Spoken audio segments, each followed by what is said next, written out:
Shalom, shalom. First, I'd like to give all praises unto Yahweh, Ba'ashem Yahushai, Waharaka Kodash, and double honors unto the apostles and elders of Great Millstone. And honors to you brothers out there in the highways and the byways, teaching this word in all sincerity and in truth. And you gotta understand that when you're dealing with the so-called white man, you're dealing with the devil. You're dealing with a liar, a deceiver. And what Esau does is he loves to spin a false narrative to the world, propaganda, to flatter himself in the eyes of the world, to be the man of virtue, the man of moral standard. He represents everything which is good. He represents peace. He represents goodness. He represents righteousness. He represents freedom. When it's the actual opposite. That's the reality, man. And he still to this day, he's going to continue, to push that narrative. And nowhere is that narrative pushed more so than in America. America, if you look at what they claim to represent, the American values, it's bullshit. It's a false narrative that they're pushing in the earth, because the actions of America is anything but those values they claim to represent. But that's the nature of the devil, This is Psalms 144:8, whose mouth speaketh vanity, and their right hand is a right hand of falsehood. Right? That's their power, man, to just spread falsehood lies, and repeat those lies over and over and over again, and trying to manifest those lies as truth, as reality, but it's not true. So here we have an example, right? This individual here speaking.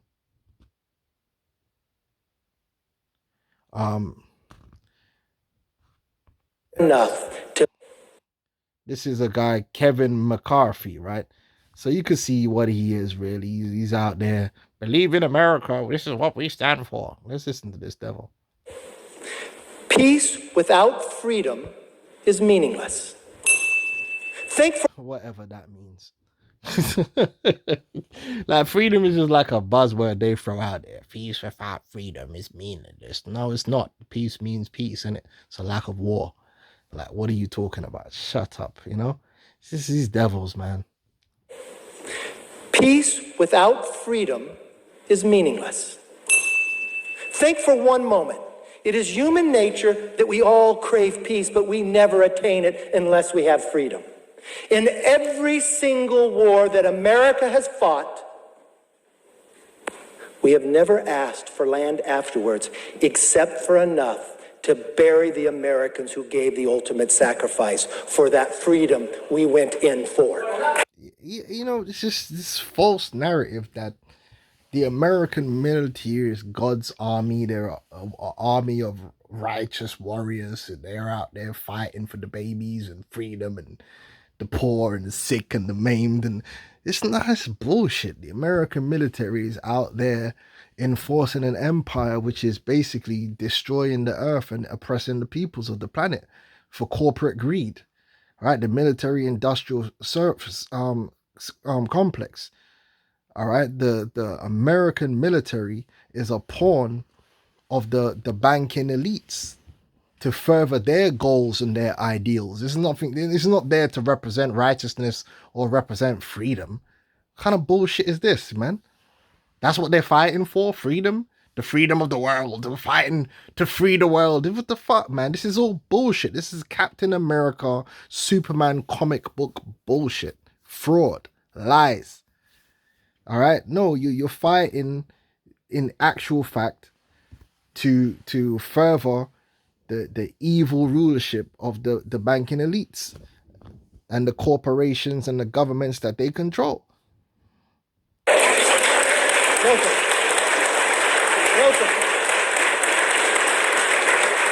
But the basis of their definition is wrong.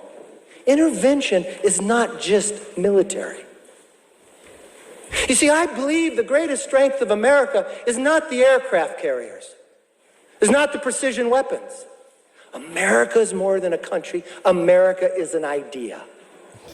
Yeah. All right, mate. Yo, that idea is gonna be destroyed with thermonuclear missiles, man. All right. Okay. Now, straight away, people were clapping back, right? So if we read here, readers added context they thought people might want to know. Yeah, I mean the context that's gonna be added right now is the truth that much of the U.S. was conquered from Native Americans. Okay, so they, the America itself, right, was gained through war, through bloodshed. All right, against our brothers, man, Gad and Reuben, but mainly Gad. Right, and that was prophecy. The scriptures speak about Gad, a troop shall overcome them. That was the American military. Right, Genesis 49 and 19. Gad, a troop shall overcome him, but he shall overcome at the last. Right, and they came in and they coveted the fields and they took them by force. Right, now in other places they might come in, destroy it, and then their corporations come in and take the land. All right. This is Micah 2 and 1. Woe to them that devise iniquity and work evil upon their beds. When the morning is light, they practice it, because it is in the power of their hand.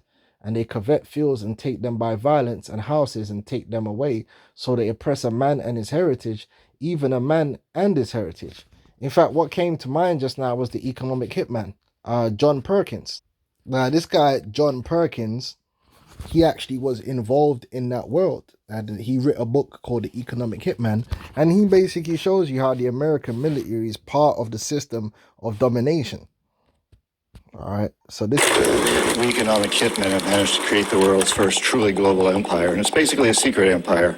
We do it many ways, but principally, we identify a country that has resources our corporations covet, like oil, arrange a huge loan to that country from the World Bank or one of its sisters.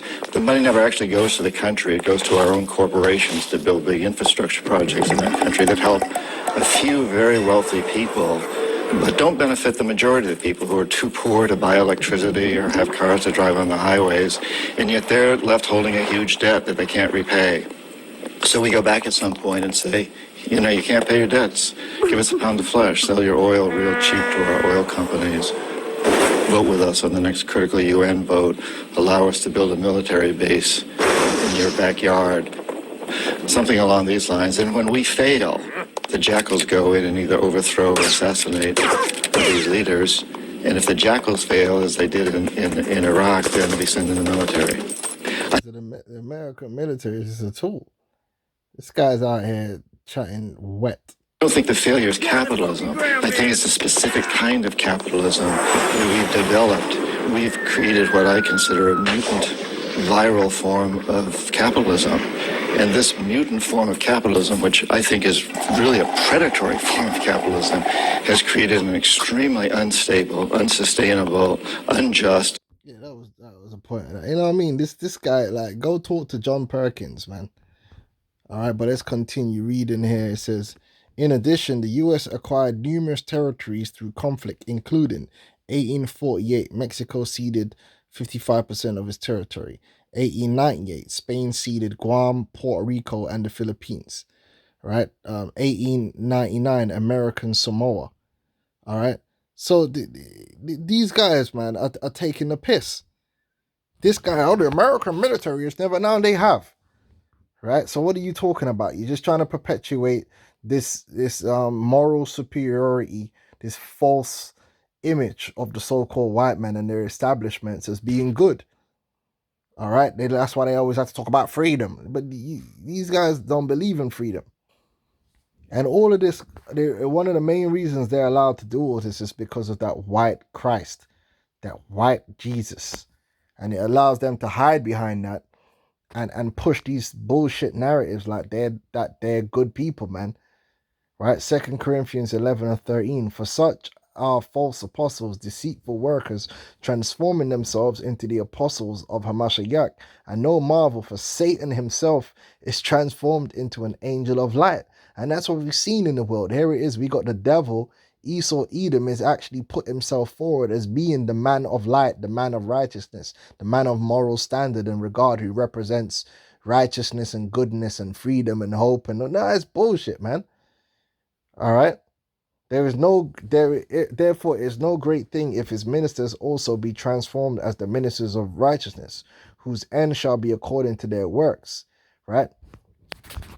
But let me say this, man.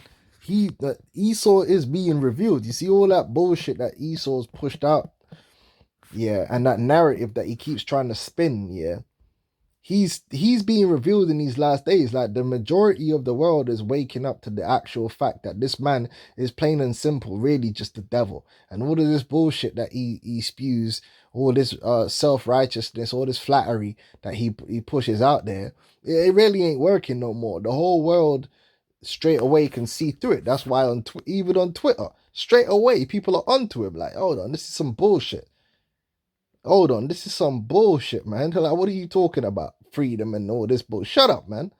You don't believe in no freedom for the people. You're an enslaver.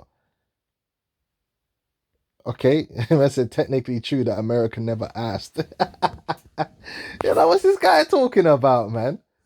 These dudes are real demons, man. 2 Thessalonians 2 and 3. Let no man deceive you by any means, for that day shall not come except there come a falling away first, and that man of sin be revealed, the son of perdition. And that's who this man really is. The idea of America is wickedness. That's what it is. The idea of rebellion against Yahweh Hashem Yahushai. That's what America is. The ideas are bigger than the country's idea. Yeah, it's the idea of witchcraft. The idea of rebellion. That's why the Lord is going to destroy that idea out of the earth, man. Because that's what America really represents. Wickedness and evil. All right? Who opposeth and exalteth himself above all that is called God, or that is worshipped, so that he as God sitteth in the temple of God, shewing himself that he is God. Right? And this man's being exposed, man. Right? His hypocrisy is being exposed, especially with this whole Palestine thing. It just gave the whole world PTSD. You know, the whole world is PTSD got triggered, and everyone realizing that this man hasn't changed. For all this peaceful narrative he pushes out there, that he's just the same devil as he always has been. Right? Just a covetous demon. All right, who's the villain, but at the same time wants to wear the mask of the hero. It don't work like that. The devil, man. All right. So if that, I'm gonna say shalom.